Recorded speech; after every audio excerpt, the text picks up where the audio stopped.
సంఖ్యాకాండములో ఒక మాట మనం చదువుదాం. సంఖ్యాకాండం 23వ అధ్యాయము 20వ వచనం. దీవించుమని నాకు సెలవాయెను, ఆయన దీవించెను, నేను దానిని మార్చలేను. ఆమేన్, హల్లెలూయా. ప్రియమైన దేవుని బిడ్డలారా, దేవుని వాక్యంలో మనం చూస్తూ ఉన్నాం. ఇక్కడ ఒక అద్భుతమైన మాట మనం వినగలుగుతున్నాం. ఏమని వింటున్నాం అంటే, ఏమని చదువుతున్నామంటే, దీవించమని నాకు సెలవాయెను, ఆయనే దీవించెను, నేను దానిని మార్చలేను. ఈ రోజున నా ప్రియమైన దేవుని బిడ్డలారా, దీవించమని ఒక వ్యక్తికి సెలవైందంటే అర్థం ఏంటంటే, దీవించమని దేవుడు చెప్తున్నాడు. దీవెనల మాటలు తన నోట దేవుడు ఉంచాడు. ఆ తర్వాత అంటున్నాడు, దీవించమని ఆయనే దీవించాడు గనక నేను దానిని మార్చలేను. ఈ రోజున మన జీవితాల్లో కూడా దైవజనుడు దీవిస్తున్నప్పుడు దీవెనలు పొందగలిగిన అర్హత మనలో ఉందా అని మనము తెలుసుకోవాల్సిన అవసరం ఉంది. లేదా దీవెనలకు ఆటంకాలు ఏమైనా ఉన్నాయా? దీవెనలకు ఆటంకాలు ఎన్ని ఉన్నాయంటే ఎన్ని ఉంటాయి. నా వైపు చూస్తున్నారా? ఎన్ని ఉంటాయి. అవి చెబుతూ పోతే సమయాలు సరిపోవు. మరి ముఖ్యంగా దీవించాలని దేవుడు సెలవిచ్చాడు. దీవెనలు పొందగలిగినంతగా ప్రయాస, ప్రార్థన మనం చేయగలగాలి. ఉదాహరణ మీకు చెప్తాను. నీ చేతి పనుల కష్టార్జితను దేవుడు యెహోవా దీవించును గాక. ఆమేన్ అంటావు, కానీ పని చేస్తావా? అస్సలు పనికి పోము. అర్థమైందండి? పనికి మనం వెళ్ళాలి. కష్టార్జితం ఆశీర్వదించబడాలంటే ఇప్పుడు విత్తనం వేస్తేనే కదండి మొలకొచ్చేది. అర్థమైందా? కష్టార్జితం దీవించబడాలి అని అన్నప్పుడు నీ కష్టార్జితం దేనితో అనుబంధంగా ఉంటుందంటే కుటుంబానికి అనుబంధంగా ఉంటుంది. నీ పిల్లలు, నీ భార్య, నీ కుటుంబం, ప్రతిదీ కూడా. వాళ్ళ అనారోగ్యత రావాలంటే ఎవరికి సంబంధించింది? నువ్వు పడే కష్టార్జితమే. మరి ఇవన్నీ దేవుడు కష్టార్జితాన్ని దీవించాలి. చేసే ప్రతి చేతి పని సఫలం అవ్వాలంటే ఇంతకీ పని చేస్తే కదా. అంటే అర్థమైందంటే దీవెన రావాలంటే నీవు పని చేస్తే దీవెనలు వస్తాయి, నీవు ప్రార్థన చేస్తే దీవెనలు వస్తాయి, నీ దేవుని సంధిస్తూ ఉన్నప్పుడు దీవెనలు వస్తాయి. గడి చెప్పండి, హల్లెలూయా. ఇప్పుడు చేపలు పట్టడానికి వెళ్ళనోడికి పగలు రాత్రి ఆ దరిన కూర్చొని ఉన్నాడు అనుకోండి, ఒక చేపను పట్టిద్దండి. రామ్మ అని పిలిస్తే వస్తాయా చేపలు? అసలు పొట్టంతా ఖాళీ ఉందమ్మా, రండమ్మా చేపల్లారా అంటే వస్తాయా? రావు. దేవుడు కూడా ఏం చేశాడంటే, వల వేయాలి అని లోతులో వెళ్ళి కష్టపడుతున్న పేతురికి సహాయముగానే చేపలకు ఆజ్ఞాపిస్తే చేపలు వచ్చి పడ్డాయి. అర్థమైందండి? ఇప్పుడు దీవెనలు అట్లా చాలా మందిని అడుగుతాం, ఏంటంటే ఎలా ఉన్నారు, బాగున్నారు అంటే అంతేలేండి, అంతే ఉంది అని అంటారు. అంతే ఉందంటే అది ఏ కోణంలో అనుకోవాలో నాకు అర్థం కాదు. అంతే ఉందంటే నువ్వు ప్రార్థన చేయకపోవటం వల్ల అంతే ఉందా? లేకపోతే నీవు దీవెనలు పొందడానికి ఆటంకాలు ఏమైనా ఉండటం వల్ల అంతే ఉందా? లేకపోతే నీ ఆత్మీయ జీవితం పతనావస్థలో ఉందని దేవుని దీవెనలు రాలేకపోతున్నాయా అనేది మనం ఆలోచించుకోవాలి. కానీ మన స్థితి అంతే ఉండకూడదు, అంతకంతకు ఉన్నతమైన స్థితికి వెళ్ళాలి. ఇక్కడ చెప్పండి, హల్లెలూయా. అంటే మనం దీవించబడాలి, ఆశీర్వదించబడాలి. ఎంత ఆత్మీయత ఉన్నా దీవెనలతోనే మనిషి జీవితాలు ముడిపడి ఉంటున్నాయి ఈ రోజుల్లో. కానీ ఒకటి మీకు చెప్తున్నాను, ఒక ఆధ్యాత్మికపు స్థితి ఎప్పుడు వచ్చిందంటే దేవుని కొరకు నిలబడినప్పుడు దీవెనలతో పని పెట్టుకోరు. ఎందుకో తెలుసా? నాకు ప్రార్థన చేయడం తెలుసు గనక నాకు దీవెనలు వస్తాయని నాకు నమ్మకం ఉంది అనే స్థాయికి మనిషి వెళ్తాడు. అర్థమైందండి? అప్పటి వరకు ఏంటంటే ఇటు పోరాడుతూ, ఇటు దీవెనల కోసం తాపత్రయపడుతూ, ఇటు పనులకు వెళ్ళినా దాని దగ్గర ఆదాయాలు రాకుండా కిందకి పైకి మనిషి ఏమైపోతాడు? సతమతం అయిపోతాడు. కనుక దీవెనలకు ఆటంకాలు చాలా ఉన్నాయి. దీవించమని మాత్రము అక్కడ ఉన్న వ్యక్తికి దేవుడు సెలవిచ్చాడు. ఈ రోజున సేవకులుగా మేము కూడా మీ స్థితి ఏంటో తెలియదు, మీ పరిస్థితులు ఏంటో తెలియదు, మీ వ్యక్తిగతం మాకు తెలియదు కదండి. మేము వచ్చిన ఒకవేళ మహా అంటే ఏమండి మొదట అలా వస్తాం, ప్రార్థన చేస్తాం, అలా వెళ్ళిపోతాం. మీరు ఎలా ఉంటున్నారో మాకు తెలియదు. అర్థమైందా? మీ ఇంటి అవసరతలు ఏంటో మాకు తెలీదు. మీరు ఇంట్లో ఎలా ఉన్నారో తెలీదు. మా వరకు ఎంతవరకు మేమెంత బాగా పరిచయం ఉన్నా ఏమండి లోనికి మేము రాము. ఎందుకని మా హద్దు కేవలం అక్కడి వరకు రావాలి, అందరూ వస్తారు, ప్రార్థన చేయాలి, వెళ్ళిపోవాలి, అంతవరకు. కనుక మీ వ్యక్తిగత జీవితం మాకు తెలియదు, మీ పరిస్థితులు మాకు తెలియదు, ఏమేమి ఉన్నాయన్న సంగతి మాకు తెలుసా? తెలీదు. కానీ దేవుడు దీవించమని సెలవిచ్చాడు కనుక మేమన్ని విధాలుగా దేవుడు మిమ్మల్ని దీవించినట్లుగా ప్రార్థన చేస్తాం, ఆ విధంగా సెలవిస్తాం. అడిగి ఆమె చెప్పండి.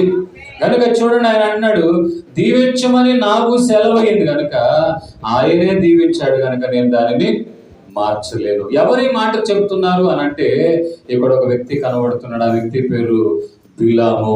ఏం పేరండి అతని పేరు? ఏం పేరు? బిలాము. ఈ బిలాం అనే వ్యక్తి ఏమంటే ఒక రాజు వచ్చాడు, ఆ దేశానికి సంబంధించిన రాజు వచ్చి ఏమంటాడంటే ఇశ్రాయేలు ప్రజలందరూ ఐగుప్తు దేశం నుండి వచ్చారు, వచ్చిన వాళ్ళు ఇప్పుడు మన దేశం మీద నుండి వెళ్ళిపోతూ ఉన్నారు, వాళ్ళు ఇంచుమించుగా 6 లక్షల మందికి పైగానే ప్రజలు ఉన్నారు. ఇప్పుడు ఇదిగో మన ఊర్లో ఉన్నటువంటి పొలాల మీద పడి వెళుతూ ఉంటే ఒక్కొక్కరు ఆ పంటంతా తుంచుకొని వెళ్ళిపోతే ఇంకా మనకి ఏమి కూడా మిగలదు. కనుక నిన్ను గురించి మేము విన్నాం. ఏంటది? నువ్వు ఏది చెప్తే అది చెప్పాలి. నువ్వు ఏం చెప్తే అది జరిగిద్ది. ఇప్పుడు నువ్వు ఏం చెప్తే అది జరిగిద్ది అన్నప్పుడు ఒక దేవుని నమ్ముకున్నాడు ఏం చెప్పాలి? ఇతర క్షేమం గురించిన మాటలే రావాలి. అర్థమైందండి? ఒకవేళ బాగాలేదనుకోండి, దేవుడు బాగు చేస్తాడులే అనే మాట మన నోట రావాలి, ఇంక అయిపోయిందిలే అనే రాకూడదు. ఆ మాటలు అర్థమైందంటే ఒకవేళ కష్టార్జిత ఇబ్బందిగా ఉండి ఉద్యోగం లేదనుకోండి, మన నోట ఏం రావాలి? భయపడొద్దు, దేవుడు మంచి ఉద్యోగం ఇస్తాడు. మన నోటి మాటే మనకు ప్రతిఫలం ఇస్తుంది. మన నోటి మాటే చెప్పింది మనమే అనుభవించేలాగా మరలా మన దగ్గరికి వస్తుంది. గడి చెప్పండి హల్లెలూయా. అంటే అర్థం ఏంటంటే నీ నోటి మాట ఒక కుటుంబాన్ని కట్టగలగాలి. నీ నోటి మాట వ్యసనాల నుండి బాధపడుతున్నటువంటి వ్యక్తిని ఏమండి అక్కడి నుండి తీసుకొని వచ్చి దేవుని సన్నిధానంలో కూర్చోబెట్టాలి. నీ నోటి మాట బలహీన పడుతున్నటువంటి వ్యక్తిని బలపరచాలి. ఈ రోజున మనిషి నోట నుండి వచ్చిన మాట మరో వ్యక్తి జీవితాన్ని నడిపిస్తుందన్న సంగతి మీకు తెలుసా? ఆలోచించండి. నీకేమీ రాదన్నాడు అనుకోండి, పని చేసేవాడు కూడా పని చేయడు. అర్థమైందా? నా ప్రియమైన దేవుని బిడ్డలారా, మన నోటి మాట మనం జాగ్రత్తగా ఉంచాలి. మన నోట దీవెనల గురించిన మాటే రావాలి. ఇతనిని కూడా ఏమండి శపించమని పిలవడానికి వచ్చాడు రాజు. రాజు పేరు బాలాకు. ఏమండి చూడండి, రాజు పేరు బాలాకు ఎవరి దగ్గరకు వచ్చాడు? బిలాం అనే వ్యక్తి దగ్గరికి వచ్చాడు. ఎందుకు వచ్చాడు? వాళ్ళు మన పొలాల మీద వెళ్ళిపోతే మనకి ఏమి కూడా ధాన్యము మిగలదు కనుక వాళ్ళని శపించడానికి రమ్మని చెప్తే ఇతను ప్రార్థన చేస్తాడు. ప్రార్థన చేసిన వెంటనే మరలా ఏమండి దేవుని వాక్యం అంటుంది వెళ్ళొద్దు అని. తన మనసులో మాత్రం బహుమానం ఇయ్యాలి అని చెప్పినప్పుడు ఇతను ప్రార్థన చేశాడు. మనసులో మాత్రం ఏముంది? వెళితేనే బహుమానం వచ్చేది, వెళితేనే డబ్బు వచ్చేది, వెళితేనే రాజు ఇచ్చే వరాలు వచ్చేది అని అనుకున్నాడు. మరలా ఏం చేశాడంటే ప్రార్థన చేస్తున్నాడు. అయ్యా వెళ్ళమంటావా అని ప్రార్థన చేస్తున్నాడు. ఏమండి మరలా వాళ్ళు వచ్చి అడుగుతున్నారు, ఈసారి ముందు చెప్పిన దానికంటే ఎక్కువగానే మేము ఇస్తాం కనుక నువ్వు వచ్చి శపించు అన్న వెంటనే అతడు దేవుని మాటను కూడా లెక్క చేయకుండా వెళ్ళిపోయాడు. నా ప్రియమైన దేవుని బిడ్డలారా, దేవుని మనస్సును మనం తెలుసుకోగలగాలి. దేవుని మనస్సు ఏంటి? నిన్ను వల్ల నీ పొరుగు వారిని ప్రేమించాలి, వాళ్ళ గురించి శ్రద్ధ తీసుకోవాలి, పగలు ప్రతీకారాలని మరచిపోవాలి. ఆ పగలు ప్రతీకారాలు కోపాలకి తావే మన జీవితాల్లో ఉండకూడదు. ఒకవేళ పగలు ప్రతీకారాలు అంటే పక్కన ఉన్నవాడు కష్టపడుతున్నా, రోగాన బారిన పడినా, అతను ఏ పరిస్థితుల్లో ఉన్నా ఆదుకునే మనసు మనకు రాదు. అది అలాంటి మనసు ఉందంటే అది దేవుని మనసు. కనుక మనము ఎంతవరకు ఉండాలో అంతవరకు మన జీవితాల్ని నడిపించుకుంటుండాలి.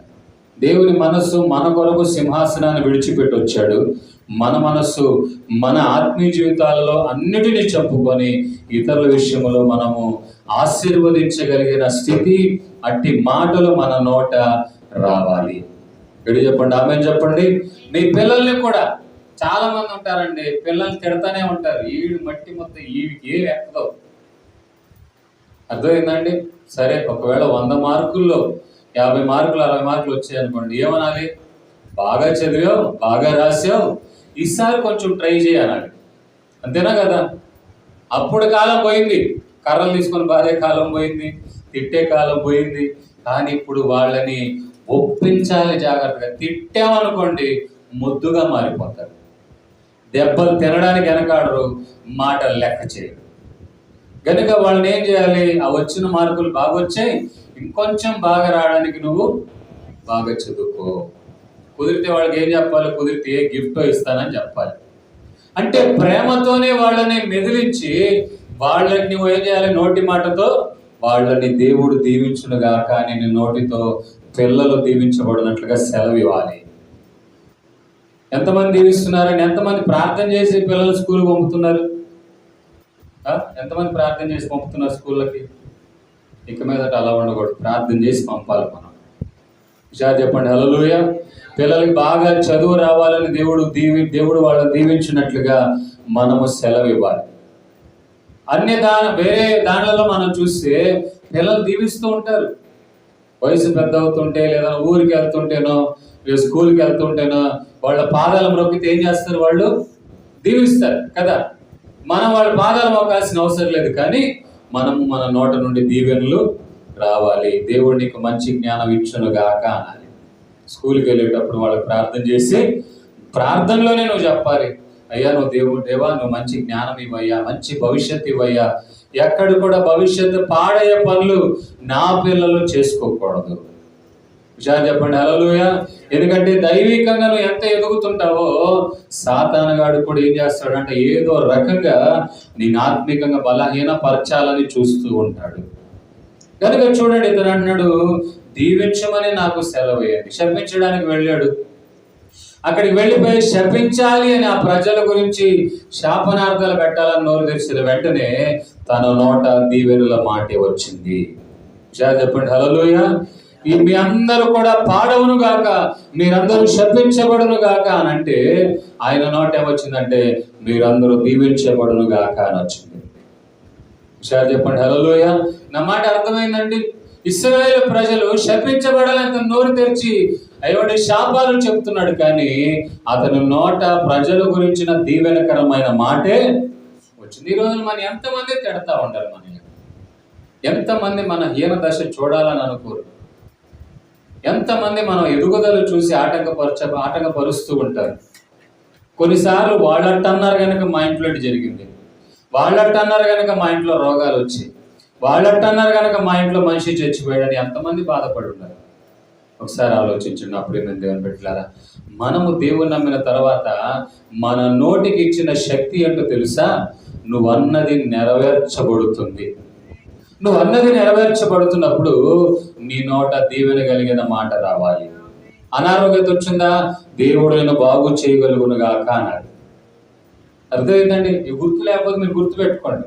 పరిస్థితులు బాగాలేవనుకోండి, దేవుడి పరిస్థితులన్నిటిని కూడా మార్చునుగాక అన్నాడు.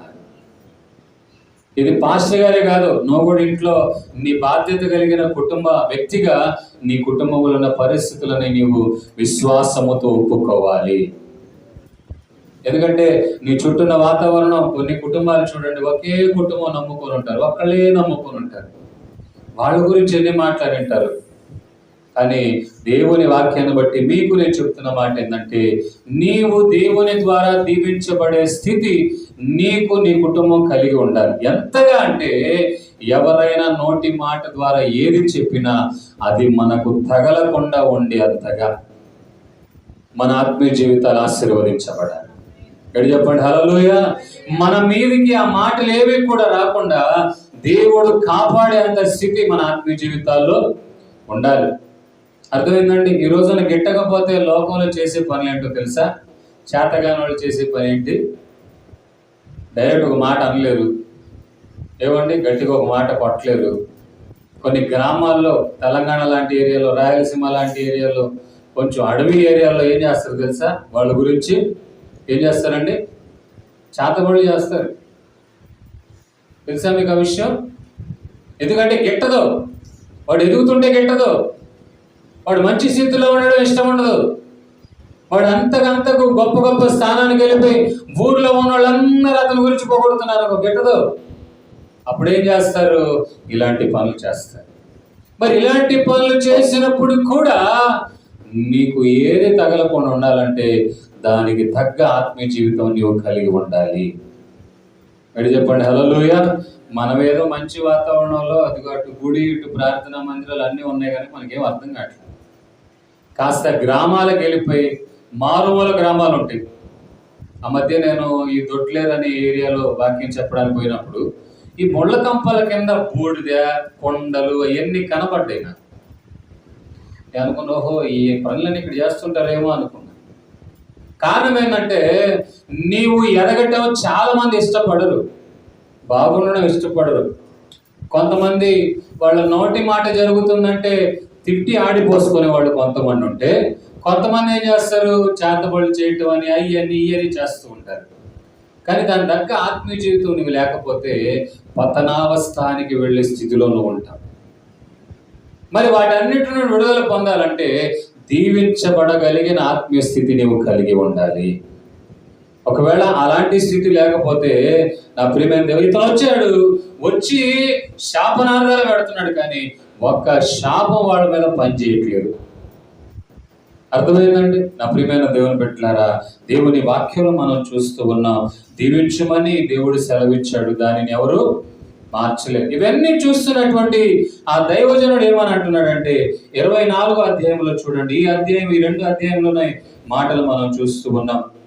24వ అధ్యాయం 2వ వచనం త్వరగా మనం చదువుకుందాం. బిలాము కనులెత్తి తమ తమ గోత్రముల చొప్పున దిగి ఉండుట చూచినప్పుడు దేవుని ఆత్మ అతని మీదికి వచ్చను గనక చాలా. ఇతను దేవుని నమ్మిన వాడే, డబ్బుకు ఆశపడి అంటే జరిగిద్దని అర్థమైందండి. ముఖ్యమైన విషయం ఏంటంటే నిన్ను ఎన్నుకుంది, నిన్ను ఆయన రక్తం ద్వారా కడిగింది, నిన్ను మందిరములో సంఘములో సహవాసములో ఉంచి, అంతేకాదు నువ్వు చెప్తుంటే జరుగుతున్నాయి అని అన్నప్పుడు ఆ యొక్క వరాన్ని నువ్వు ఎలా వాడుకోవాలంటే ఇతర జీవితాలు ఆశీర్వదించబడడానికి. అంటే దేవుని నమ్మిన వాడు కూడా ఇలా చేస్తాడంటే చాలా మంది ఉన్నారు అలా ఉండేవాడు. అటు అన్ని జనుల్లో ఉన్నారు, ఇటు దేవుని నమ్మిన వాడు కూడా ఉన్నారు. ఇతను వెళ్ళిపోయి ఏం చేస్తున్నాడంటే అక్కడ ఉన్నటువంటి ఇశ్రాయేలు ప్రజలందరూ ఆ చోట దిగి ఉండటం చూసి దేవుని ఆత్మ పొందిన వాడుగా అప్పుడు ఏమంటాడంటే, కనులెత్తి చూడండి, బేయరు కుమారుడైన బిలామునకు వచ్చిన దేవోక్తి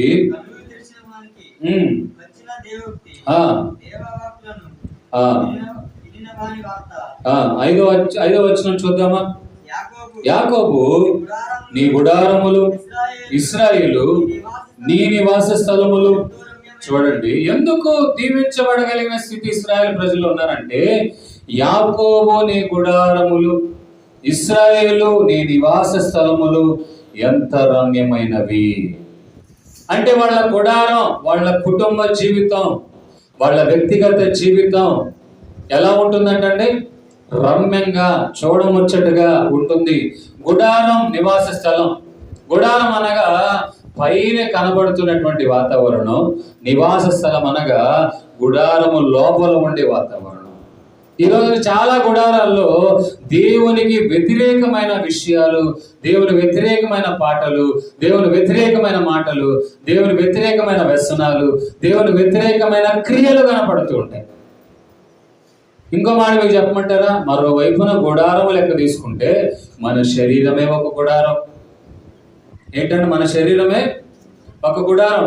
పైన నువ్వు కనబడాలి. చాలా మంది ఏమంటారంటే దేవుడు హృదయ రహస్యాలు చూసేవాడు కదండి పాస్టర్ గారు. అంటే హృదయం బాగుంటే చాలు, నేను ఏం చేసినా. చాలా మంది అంటారు మా ఆయన మనసు చాలా మంచిదండి, ఎందుకు ఈ మాయదారి జబ్బు వచ్చిందో అని అంటారు. మనసు చాలా మంచిదేనమ్మా, అలవాట్లు మార్చుకుంటే బాగుంటుంది, కానీ దేవుడు చూడట్లేదని రకరకాలుగా బ్రతకడానికి వీలు లేదు. కనుక ఆయన నీ వ్యక్తిగత జీవితం చూస్తాడు, నీ కుటుంబ జీవితాన్ని కూడా చూస్తాడు, నీ ఇంట్లో చూస్తాడు, నీ యొక్క బహిరంగమైన జీవితాన్ని కూడా చూస్తాడు, నీ హృదయాన్ని చూస్తాడు, బయట క్రియల మూలముగా అనేకుల్ని నీవు చూసే ఒక ఆత్మీయ జీవితాన్ని కూడా చూస్తాడు. గట్టి చెప్పండి హల్లెలూయా. మరి ఈ విషయాలు మనం జాగ్రత్తగా ఉన్నాం అనుకోండి, ఎవరు ఏ శాపాలు పెట్టినా మన దగ్గరికి రావు. ఈ రోజున ఎలా మలినమైన వాతావరణంలో ఉందంటే, ఎవరిని చూస్తే ఎలా ఉంటారో అర్థం కాని వాతావరణం. ఆమేన్ హల్లెలూయా. ఎవరితో ఎక్కడైనా పంపాలంటే పిల్లల్ని భయం. ఎందుకని? లోకం అలా ఉండిపోయింది, వాతావరణాలు అలా ఉండిపోయినాయి. ఒక వ్యక్తిని నమ్మి పంపగలిగిన స్థితిలో ఈ రోజున వాతావరణాలు కనబడట్లేదు. ఆఖరికి కన్న తండ్రులు అలా మారిపోతున్నారు, మేనమామలు అలా మారిపోతున్నారు, బంధువులు అలా మారిపోతున్నారు, ముసలోళ్ళు అలా మారిపోయినారు, కుటుంబాలతో ఉన్నవాళ్ళు కూడా అలా మారి. కారణం ఏంటంటే, వీళ్ళు చూడడానికి కనబడడానికి బాగానే కనపడతారు, కానీ హృదయంలో ఏముంది ఎవరికి అర్థమవుతుందండి? ఈ రోజు జరిగిన సంఘటనలన్నీ చూస్తుంటే వాళ్ళు నిజంగా బయట నుండి వచ్చిన వాళ్ళు ఎవరు కాదు, వాళ్ళు చుట్టుప్రక్కల ఉన్న మనుషులను బట్టే. వాళ్ళల్లో కొంతమంది దేవుని నమ్మిన వాళ్ళు, పూర్తిగా దేవుళ్ళు లేకుండా ఉన్న వాళ్ళు శరీర కోరికల ద్వారా ఎరవబడి వ్యసనాలకు బానిసలైపోయి వ్యసనాలకు బానిసలుగా మార్చబడినప్పుడు కన్ను మిన్ను ఎరగాగా గుడ్డితనములో పాపాలు చేసి ఇతర జీవితాలు పాడు చేసిన వాళ్ళు కూడా ఉన్నారు. అలాంటి మలినమైన లోకములో ఉన్నప్పుడు నీ మనసులో ఉన్నది ఎవరికి తెలుస్తుంది? ఒకవేళ దగ్గర వస్తున్నారనుకో, అమ్మో భయం, ఎవరు ఎలా ఉంటారో తెలీదు. నా ప్రియమైన దేవుని బిడ్డలారా, ఈ రోజున సొంత వాళ్ళ దగ్గరికి కూడా పిల్లలు పంపాలంటే భయం అయిపోతుంది. కారణం ఏంటో తెలుసా? లోపల ఒకటి బయట ఒకటి. గుడారం లోపల పాపం, బయటేమో కొంతమంది బాగా బ్రతకటం కనపడ్డాం. హృదయంలో పాపం, బయట బహిరంగమైన జీవితమేమో మంచోడు అని అనిపించుకోవడం, మంచివాడు అని అనిపించుకోవడం. ఇలాంటి వాతావరణం ఇక మీదట మన జీవితంలో మార్చబడాలి.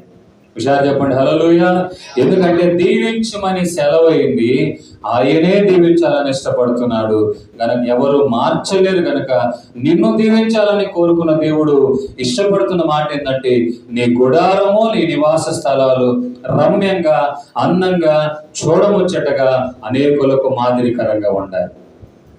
తర్వాత మనం చూడగలిగితే నా ప్రియమైన దేవుని బిడ్డలారా, దేవుని వాక్యములో చూడండి, 23వ అధ్యాయము 21వ వచనం మనం చదువుదాం.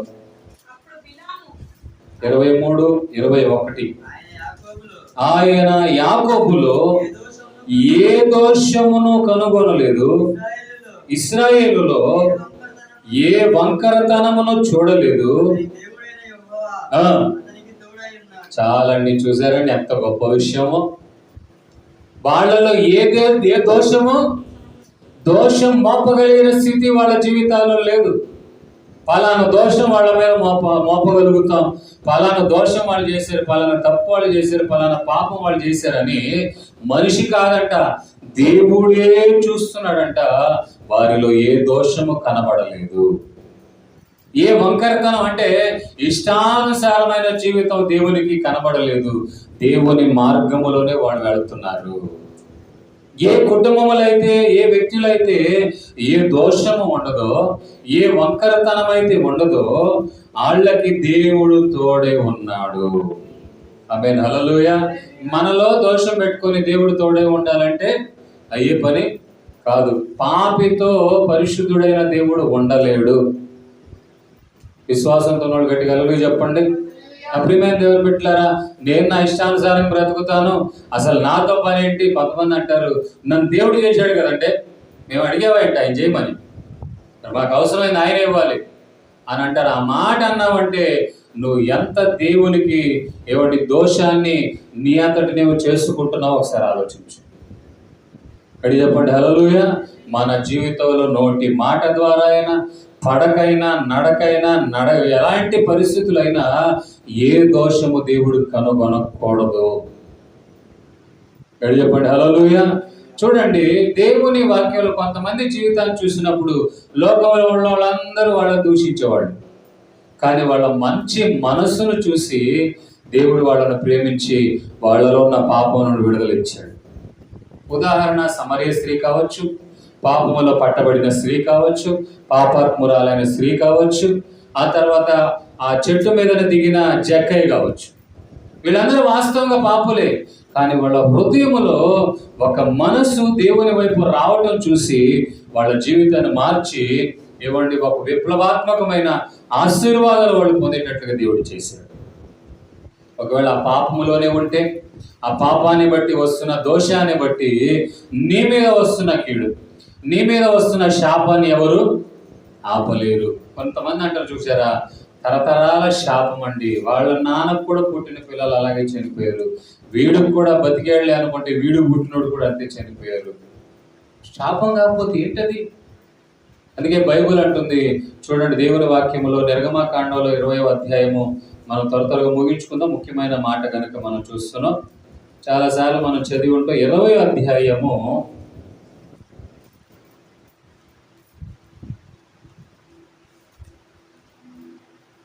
20వ అధ్యాయము 4వ వచనము నుండి మనం చూడగలిగితే 4, 3, 6 వచనాల వరకు మనం చదువుదాం. పైన ఆకాశం అందే గాని, క్రింద భూమి అందే గాని, భూమి క్రింద నీళ్ళ అందే గాని దేని రూపమైనను విగ్రహమునైనను నీవు చేసుకొనకూడదు, వాటికి సాగిలపడకూడదు, వాటిని పూజింపకూడదు. చూడండి, ఇక్కడ ఏమని అంటున్నాడంటే, పైన ఆకాశం అందే గాని, అందరు చూడండి ఒకసారి, పైన ఆకాశం అందే గాని, భూమి మీదే గాని, భూమి క్రింద నీళ్లలో గాని ఎలాంటి రూపాన్ని కూడా మీరు చేసుకోకూడదు. వాటి విగ్రహానికి కూడా, ఇప్పుడు నేను అంటాను విగ్రహమే అంటారని దేవుడు అంటారంటే ఎప్పుడైనా మీరు విన్నారా?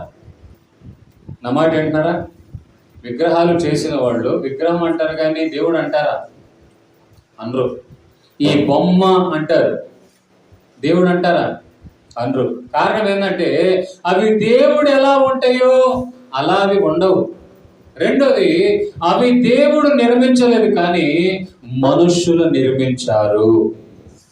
కనుక దేవుడు అంటాడు, జీవం కలిగిన దేవుడైన నేను ఉండగా ఆకాశములో దేనిదో రూపానో, భూమి మీద ఉన్న వేటిదో రూపానో, లేకపోతే కళాకారులు గీసినటువంటి బొమ్మలను వాటిని ఆధారం చేసుకొని విగ్రహాలు చేసుకోకూడదు. చెప్పండి హల్లెలూయా. నా ప్రియమైన దేవుని బిడ్డలారా, బైబిల్లో దాన్ని ఏమంటారంటే ఆత్మ సంబంధమైన వ్యభిచారానికి సాదృశ్యం అది. కుటుంబంలో భర్త అక్రమ సంబంధాలు పెట్టుకుంటే భార్య ఆనందపడిద్దా?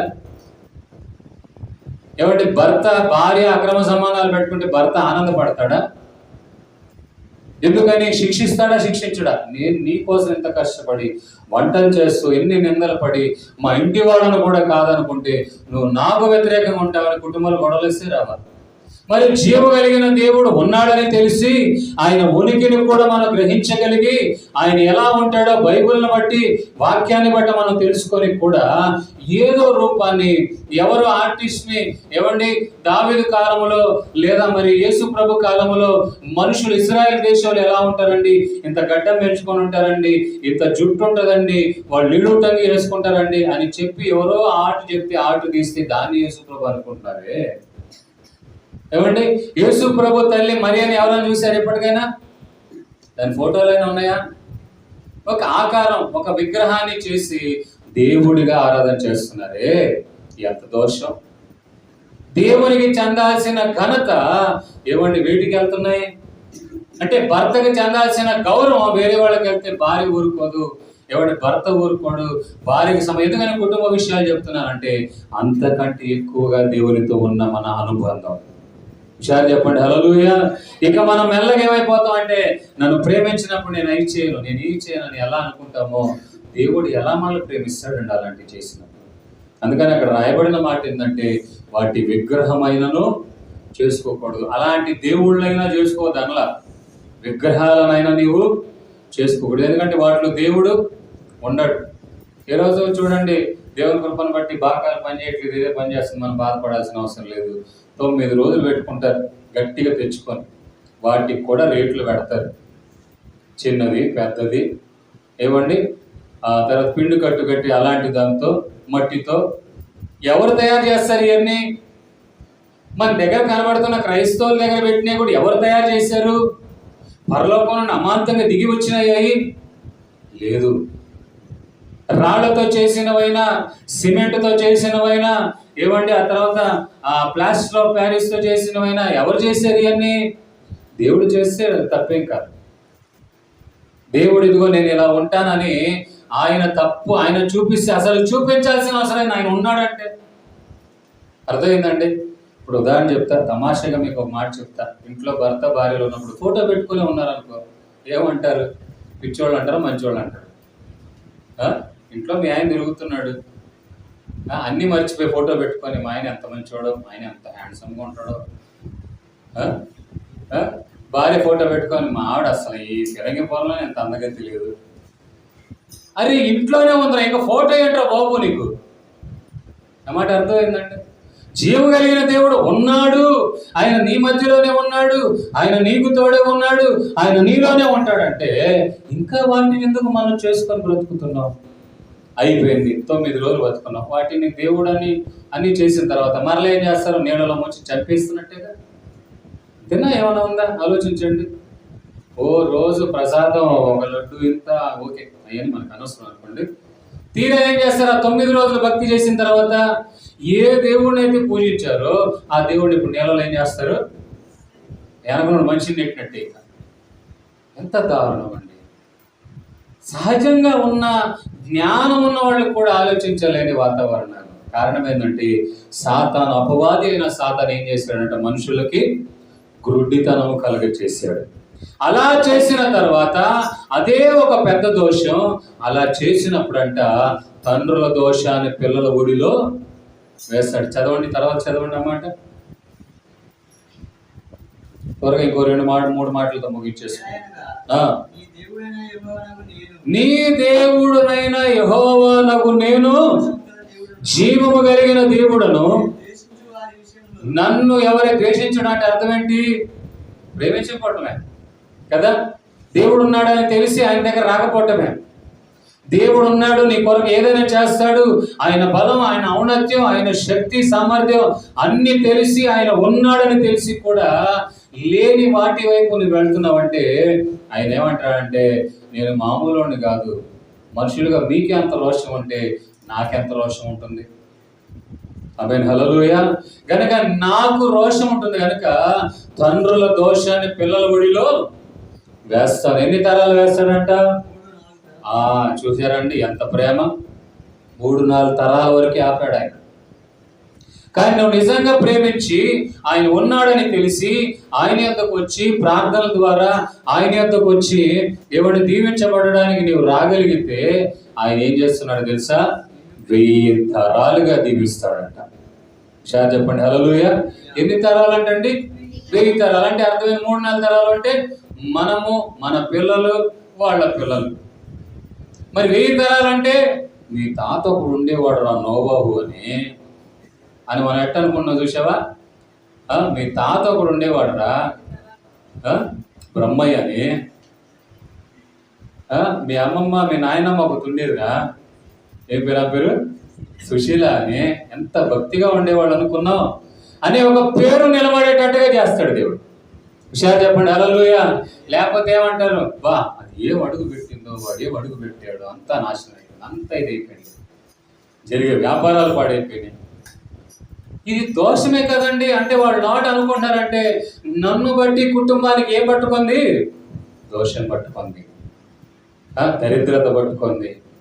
ఇవన్నీ కొట్టివేయబడాలంటే నీవు దోషము లేని వ్యక్తిగా ఉండాలి. విషయాలు చెప్పండి, హల్లెలూయా. చాలా మంది నిజంగా యేసు ప్రభు నమ్ముకున్న వాళ్ళు చెప్తా ఉంటారు మీరు అక్కడికి వెళ్ళొద్దు, ఇక్కడికి వెళ్ళొద్దు అని. ఎందుకు వెళ్ళొద్దు అంటే మన జీవం కలిగిన ఆరాధన చేసేవాడు. దేవుని వాక్యం అంటుంది ఆయన ఒక విగ్రహం కాదు, ఆయన ఒక మూర్తి కాదు, కానీ ఆయన ఆత్మ కనుక ఆయన ఆరాధించేవారు ఆత్మతో సత్యముతో ఆరాధించారు. గడి చెప్పండి, హల్లెలూయా. నా ప్రియమైన దేవుని బిడ్డలారా, ఈ రోజు దేవుని వాక్యాన్ని బట్టి మీకు చెప్తున్నాం, దోషము లేకపోతే చూడండి, ఏ దోషము కనుగొనలేదు. ఇశ్రాయేలులో ఏ వంకరతనము వంకరతనం అంటే ఇష్టానుసారమైన జీవితం. అందరూ ఒక రకంగా వెళ్తుంటే ఈడు ఒక రకంగా వెళ్తాడు. చర్చికి వచ్చే వాళ్ళందరూ భక్తి ప్రార్థన అంటే ఇతని పేరుకి మాత్రం లేదా ఈవిడ పేరుకి మాత్రం చర్చికి కొద్ది వస్తుంది, మాత్రం ఈమె జీవితం మాత్రం తన ఇష్టానుసారంగా లౌకిక పరమైన జీవితాలు. ఇది వంకరతనమైన జీవితం. అలాంటివి ఇశ్రాయేలు ప్రజల్లో నేను కనుగొనలేదు. ఎంత చూడాలనుకున్నా చూడలేదు. నా ప్రియమైన దేవుని బిడ్డలారా, ఆ సమయంలో అనంట దేవుడు అంట వాళ్ళకు తోడే ఉన్నాడు కనుక దేవుడు వాళ్ళ మీద వస్తున్న శాపనార్థాలని, వాళ్ళ మీద వస్తున్న కీడుని, వాళ్ళ మీద వస్తున్న అనారోగ్యతలని దేవుడు ఆపుతున్నాడు. ఎందుకని? దేవుడు వాళ్ళకు తోడే ఉన్నాడు. ఎందుకు దేవుడు తోడే ఉన్నాడు? వాళ్ళలో ఏ దోషము లేదు. వాళ్ళ జీవితం వంకరమయమైన జీవితం వాళ్ళకి లేదు. గడి చెప్పండి హల్లెలూయా. ఆ తర్వాత మనం చూడగలిగితే నా ప్రియమైన దేవుని బిడ్డలారా, 23వ వచనములో మనం చూడగలిగితే, మరలా సంఖ్యాకాండానికి వద్ద 23వ వచనములో, నిజముగా యాకోబులో మంత్రము లేదు, ఇశ్రాయేలులో శకునము లేదు, ఆయా కాలమందు దేవుని కార్యములు యాకోబు వంశస్థులకు ఇశ్రాయేలులకు తెలియచెప్పబడినాయి. చూసారండి ఎంత గొప్ప విషయాలు ఉన్నాయో. ఏమని చెప్పబడుతుందంటే వాళ్ళలో ఏ మంత్రం లేదు, అంటే వాళ్ళకి చేతబడులు తెలియదు, మంత్రాలు తెలియదు. అర్థమైందండి? ఈ రోజున చాలా వాతావరణాల్లో ఏదైతే దైవత్వం అనుకుంటారో అందులోనే చాలా ఉంటున్నాయి. కానీ దేవుని యందు మంత్రం ఎందుకు లేదంటే మంత్రాల వలన ఏమి రాలవంట? చింతకాయలు రాలవు, లౌకికమైన పదం. మరి ఎలాంటినైనా మార్చగలిగిన శక్తి ప్రార్థన పరులకు వాళ్ళు చేసే ప్రార్థనలో ఉంటది. వాళ్ళలో మంత్రము లేదు. ఆ తర్వాత ఏమవుతుందంటే వాళ్ళు శకునం చూపించుకోవడం అంటే అర్థం ఏంటండి? మంచి రోజా కాదా, ఇది మంచి గడియా కాదా, ఏ సమయానికి బయలుదేరితే బాగుంటుంది. ఇంకో విషయం తెలుసా, అసలు అలవాటు లేనివాడు కూడా ఆ క్యాలెండర్ చేసి అలవాటు అయిపోతాడు. మీకు తెలియదు. ఈ క్యాలెండర్లు ఎప్పుడు దొరుకుతాయి తెలుసా? మామూలు షాపులలో దొరుకుతాయి. ఏది సమయం రాస్తారు, రాహుకాలం, పలానా సమయం, ఇవన్నీ తెచ్చుకున్నావా ఆటోమేటిక్ అలవాటు అయిపోతాం. కానీ మన కుటుంబాలు ఏ క్యాలెండర్లు ఉండాలి? దేవుని వాక్యాలతో కూడిన క్యాలెండర్. ఎంతమంది కుటుంబాల్లోని క్యాలెండర్లు? మరి రోజు చదువుతున్నారు వాక్యాలని? కలిసి వచ్చే ఉన్నాయంటే షోలో పెట్టుకోవాలి. ఎలా నేను ఇష్టపడతావు, చేసి చూపించుకోవాలని ఇష్టపడతావు, కొద్ది క్యాలెండర్లో ప్రతిరోజు చదవాలని ఇష్టపడతాం. రాహుకాలాలు ఏమి లేదు. బైబుల్ అంటుంది అన్ని రోజులు మంచివే. దేవుడు 7 రోజులు చేశాడు. 7 రోజులు సృష్టి అంతా చేసిన తర్వాత ప్రతిరోజు ఇది మంచిది, ఇది మంచిది వచ్చాడు. కానీ మన మనస్సులో ఆలోచించే ఆలోచనలు బట్టి అవి చెడ్డగా మారాయి. లౌకిక పరంగా ఒక మాట అంటారు చూసారా, రోజులు చెడిపోయినాయి అంటే. రోజులు చెడిపోయినాయి అని అనుకున్నప్పుడే మన మనస్సును బట్టి అవి చెడిపోయినాయి అని మనం ఊహించుకుంటాం. కానీ మన మనస్సు ద్వారా ప్రార్థన బట్టి దేవుడు అనుకుంటే ఏదైనా మార్చగలడని నువ్వు నమ్మగలగాలి. చూడండి, దేవుని వాక్యం అంటుంది యాకోబులో ఏమి లేదంట, మంత్రము లేదు, యాకోబులో శకునము లేదు. ఆయా కాలమందు దేవుని కార్యములు యాకోబు వంశస్థులకు ఇశ్రాయేలులకు, అంటే దేవుడు వాళ్ళకి తెలియపరుస్తున్నాడు. దేవుడు నీకు తెలియపరుస్తాడు ప్రార్థనా జీవితం కలిగి ఉంటే. బాగా ప్రార్థనలో వెళ్తున్నావు అనుకో, నీ కుటుంబంలో వచ్చే ఆపద దేవుడు తెలియపరుస్తాడు. దానికి సమాధానం కూడా దేవుడు ఇస్తాడు. అర్థమైందండి? ఇర్మియాకి దేవుడు తెలియపరిస్తేనే కదా బబులోను సామ్రాజ్యం వస్తుందని చెప్పగలిగాడు. దేవుని ప్రజలకి దేవుని కార్యాలను దేవుడు తెలియపరుస్తాడు. మరి ఈ రోజున చాలా మంది కళలు వస్తాయి, ఎవడు అద్భుతమైన కళలు వస్తాయి, పీడ కళలు వస్తాయి. కానీ ఏదొచ్చినా నీవు దైవికంగా లోతులో వెళ్ళావు అనుకోండి, దేవుడు నీకు చేసే ప్రతిదీ తెలియపరుస్తాడు. మనం అలాంటి వరాన్ని పొందాలంటే కళ్ళు మూసిన వెంటనే నచ్చిన మనుషులు లేకపోతే గిట్టని మనుషులు ఈ కాదు, దేవుడు చేసే కార్యాలను నువ్వు చూడాలి. అర్థమైందండి? నువ్వు దేని కొరకు ప్రార్థన చేస్తున్నావో, నువ్వు దేని కొరకు తపన పడుతున్నావో, అయ్యో దేని కొరకు కనిపెడుతున్నావో, అయ్యో ఇంకా ఎలా అని అనుకుంటావో, వాటి కొరకు ఎక్కువ ప్రార్థన చేస్తూ కళ్ళు మూసినా నిద్రపోయినా వాటి గురించిన ఊహ కలిగి ఒక లోతైన అనుభవాలు నడిపించబడితే అప్పుడు దేవుడు నీకు తెలియపరుస్తాడు. ఆమేన్, హల్లెలూయా. నా ప్రియమైన దేవుని బిడ్డలారా, కనుక యాకోబు వంశస్థులకు ఇశ్రాయేలీయులకు చెప్పబడును ఏంటయ్యి? ఆయా సమయాలలో దేవుడు చేయాల్సిన కార్యాల గురించి. ఇక మీదట అట్టి అనుభవాల్లో పరిశుద్ధాత్మ దేవుడు మనల్ని నడిపించును గాక. ఆమె నా తర్వాత చూస్తూ ఉన్నాం 22వ వచనం, రాజు యొక్క జయధ్వని వారిలో ఉన్నది. దేవుడు ఐగుప్తు నుండి వారిని రప్పించను, గురుపోతు వేగము బట్టి వేగము వారికి కలదు. రాజు యొక్క జయధ్వని అంటే నోట స్తుతులే ఉండాలి.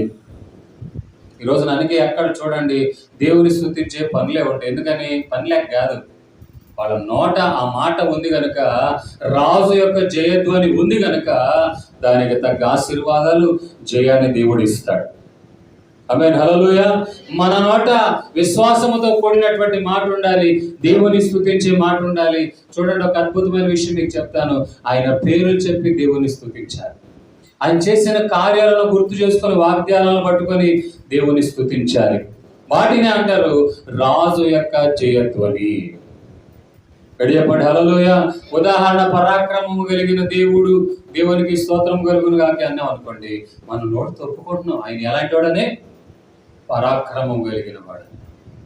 అలా మనము స్తుతించే అలవాటు ఉన్నప్పుడంట మనమంట మన ఆత్మీయ జీవితంలో సడలిపోయి బలహీన పడిపోయిన వాతావరణాలు కాక వేగముగా మన ఆత్మీయ జీవితం కొనసాగిద్దంట. హుషారు చెప్పండి, హల్లెలూయా. అంటే అర్థమేనంటే, కొన్ని ఇబ్బందులకరమైన వాతావరణాలు వచ్చాయనుకోండి, రోజులు గడవడమే కష్టంగా, ఏందురా ఈ పరిస్థితులు అనే పరిస్థితులు ఉంటాయి. కానీ దేవుడు తోడే ఉండి, రాజు యొక్క జయధ్వని నీలో ఉండి, నీలో ఎటువంటి మంత్రము శకునము ఏమీ లేని ఆత్మీయ జీవితం ఉంటే, నీ వేగము నువ్వు తెలుసుకుండానే సంవత్సరములు దొరికిపోతూ ఉంటాయి. దేవుని కార్యాలు అనుభవిస్తూనే ఉంటావు, దేవుని గొప్ప ఆశీర్వాదాలు నీవు పొందుతూనే ఉంటావు. కనుక నా ప్రియమైన దేవుని బిడ్డలారా, దేవుని వాక్యం అంటుంది ఏమండి? రాజు యొక్క జయధ్వని వారిలో ఉంది. చివరిగా మనం దేవుని వాక్యం చదివితే 24వ వచనములో, ఇదిగో ఆ జనము ఆడు సింహము వలె లేచును, అది సింహము వలె నిక్కి నిలుచును, అది వేటను తిరిగి చంపబడిన వాటి రక్తము త్రాగు వరకు పండు కొనదు. ఈ మాటకి అర్థం ఏంటంటే, ఆడు సింహము ఎలా అయితే వేట కొరకు ఎదురు చూస్తుందో, దేవుని కార్యాల కొరకు మనం ఎదురు చూడాలి. అర్థమైందండి? దేవుని ద్వారా నువ్వు ఏదైతే ప్రార్థన చేస్తున్నావో వాటిని పొందాల్సిందే అన్నట్టు ఉండాలి. ఎక్కడ చెప్పండి, హల్లెలూయా. పాస్టర్ గారు చెప్పాడు, ఆయన చేసుకుంటాడని మన సంబంధం కాదు. ఏమండి, మీరు చేయాలి, నేను కూడా ప్రార్థన చేయాలి. ఇటు సేవకులకి అవసరతలు ఉన్నాయి, వాళ్ళకే కుటుంబాలు ఉన్నాయి, విశ్వాసులు ఉన్నారు, వాళ్ళకే కుటుంబాలు ఉన్నాయి. కనుక చెప్పబడిన విజ్ఞాపనలు ఏమంటే అవన్నీ గుర్తులో ఉంచుకొని మనం ప్రార్థన చేయాలి. ఎప్పటివరకు ప్రార్థన చేయాలి? పొందేంత వరకు. దాన్ని అంటారు ఏమండి, అది వేటను తిని చంపబడిన వాటి రక్తము త్రాగు వరకు పండు కొనదు. మనం ప్రార్థన చేసేది పొందేంత వరకు మనం నిమ్మడం ఉండకూడదు. గడియపండి, హల్లెలూయా. ఒకవేళ అలా నీవు ఆరాటము, అలా నీకు ఆకలి దాహం వాటి గురించి లేకపోతే, ఒకవేళ వచ్చినా నువ్వు పట్టించుకో, లెక్క చేయ వాటిని. కానీ ఎప్పుడైతే నువ్వు ప్రార్థన చేసి వాటిని పొందేంత వరకు దేవుని బ్రతిమలాడుతావో, అది నువ్వు పొందుతావు, అది చిరకాలము నీ యొద్ద నిలిచి ఉంటుంది. హుషారు చెప్పండి, హల్లెలూయా. నా ప్రియమైన దేవుని బిడ్డలారా, ఇశ్రాయేలు గురించి, యాకోబు గురించి రాయబడితే, యాకోబు గురించి ఏమని రాయబడి ఉందంటే, నా ప్రియమైన దేవుని బిడ్డలారా, అక్కడ రాయబడిన మాట, యాకోబు తాను దేవుడు ఆశీర్వదించేంత వరకు విడిచిపెట్టలేదు. ఏమని అంటున్నాడు? తెల్లారిపోతుంది, నన్ను విడిచిపెట్టరు బాబు, నేను వెళ్తానంటే, నువ్వు నన్ను విడిచిపెట్టకపోతే నేను నిన్ను విడిచిపెట్టను. నువ్వు నన్ను ఆశీర్వదిస్తేనే నేను విడిచిపెట్టను. తెల్లారని ఇంకోటి అయిన ఆఖరికి దేవుడు అతని గాయం చేసినా కూడా దేవుని విడిచిపెట్టలేదు. అంతటి ఆత్మీయ జీవితం మనలో రావాలి, ప్రార్థనా జీవితం మనలో రావాలి. సమయాన్ని బట్టి నువ్వు ప్రార్థన చేసుకుంటూ వెళ్ళిపోవాలి. వాడుకగా నువ్వు ప్రార్థన మార్చుకుంటే నీ జీవితం ఒక వేడుకగా మార్చబడుతుంది. ప్రియమైన దేవుని బిడ్డలారా, కనుక ఇన్ని కార్యక్రమాలు కలిగి ఉన్నటువంటి ఇశ్రాయేలు ప్రజల్ని అతడు శపించడానికి వచ్చాడు. కానీ ఏమండి, ఏ శాపం వాళ్ళ మీద పని చేయలేదు. మరి ఈ రోజున మన పరిస్థితి ఏంటంటే, యేసయ్య రక్తంతో కడగబడ్డాం, బాప్తిజం పొందాం, ఏమండి? కానీ బాప్తిజం పొందితే సరిపోదు, దానికి తగ్గ ప్రార్థనా జీవితం కూడా కావాలి. రక్షణ అనేది ఒక చిన్న దీపం లాంటిదండి. సాతానుగాడు ఏం చేస్తాడు? ఇటు శాపాలు, రోగాలు, కీడు, వరదలు, గాలులు అన్నీ తీసుకుని వస్తాడు. కానీ ప్రార్థన అనేది ఆ దీపం ఆర్పకుండా ఆపుతున్న రక్షణ లాంటిది. అర్థమైందండి? ప్రియమైన దేవుని బిడ్డలారా, చాలా మంది బాప్తిజం పొందాలంటే ఎంతో ప్రయాసపడతారు, కానీ కొంతమంది సులువుగా పొందుతారు. కానీ బాప్తిజము, రక్షణ ఈ రెండు ఎలాంటిదంటే, బాప్తిజం అనేది చిన్న దీపం లాంటిది, రక్షణ అనేది చిన్న దీపం లాంటిది. అది ఆరిపోకుండా ఉండాలి అంటే నీవు దేవునిలో ప్రార్థన జీవితం గడపాలి. దేవుని సన్నిధిలో ప్రార్థన చేయాలి. ఉదయం, మధ్యాహ్నం, సాయంకాలం ప్రార్థన చేయాలి. తెల్లవారుజామున ప్రార్థన చేయాలి. దేవునిని స్తుతించాలి. ఆయన పేర్లు బట్టి స్తుతించాలి. ఆయన చేసిన వాగ్దానం బట్టి స్తుతించాలి. ఆయన చేసిన అద్భుతాలను బట్టి దేవుని స్తుతించాలి. ఈ కార్యక్రమాలన్నీ చేయగలిగితే నిన్ను దూషించడానికైనా, శపించడానికైనా, నీకు హాని కలగడానికైనా ఎవరు ఎలాంటి మాట చెప్పినా ఆ మాట నిన్ను బాధ పెట్టదు, ఆ మాట నిన్ను కృంగదీయదు, ఆ మాట నిన్ను బలహీనపరచదు. ఇంకో గొప్ప విషయం చెప్తున్నాను ఏంటంటే, మన ఆత్మీయ స్థాయి ఏ స్థాయిలో ఉండాలంటే, ఒకవేళ విన్నా మనము పట్టినట్టుగా ఉండాలి కదండి. ఎవరైనా మనం వినేటట్టుగా అన్నారనుకోండి, నువ్వు 100 అనుకో, నాకు ఏ హాని తలపెట్టదు, ఎందుకంటే దేవుడు నాతో ఉన్నాడు, దేవుడు నన్ను ఆశీర్వదిస్తాడు. ఒకసారి చెప్పండి హల్లెలూయా. ప్రియమైన దేవుని బిడ్డలారా, ఈ మాటలన్నీ మరలా ఇంటికి వెళ్ళి చదవండి. 23వ అధ్యాయం 24వ అధ్యాయంలో ఉన్న వచనాలన్నీ చదవండి. నేను చెప్పింది తక్కువ అంశాలే, కానీ ఇవన్నీ కూడా మీరు దీవించబడాలి, మంచి స్థితికి రావాలి. ఒకసారి చెప్పండి హల్లెలూయా. అన్నిటిలో దీవెనలు పొందాలి. ఇశ్రాయేలు ప్రజలాగా ప్రపంచమంతటిలో కూడా వాళ్ళ పేరు గొప్పగా ఎంచబడినట్లుగా మన కుటుంబాలు కూడా గొప్పగా ఎంచబడే స్థితిలో దేవుడు మనల్ని నడిపించాలి. ఆ విధమైనటువంటి అనుభవాలలో పరిశుద్ధాత్మ దేవుడు మనల్ని నడిపించును గాక. ఆ వినందరి తలలు వంచండి, కళ్ళు మూయండి, మనం ప్రార్థన చేసుకుందాం. ఒకసారి చెప్పబడిన వాక్యం అంతా కూడా జ్ఞాపకం చేసుకుందామండి. ఎందుకు మనకి శాపాలు, ఎందుకు మనకి కన్నీళ్ళు, ఎందుకు మనకి దరిద్రత?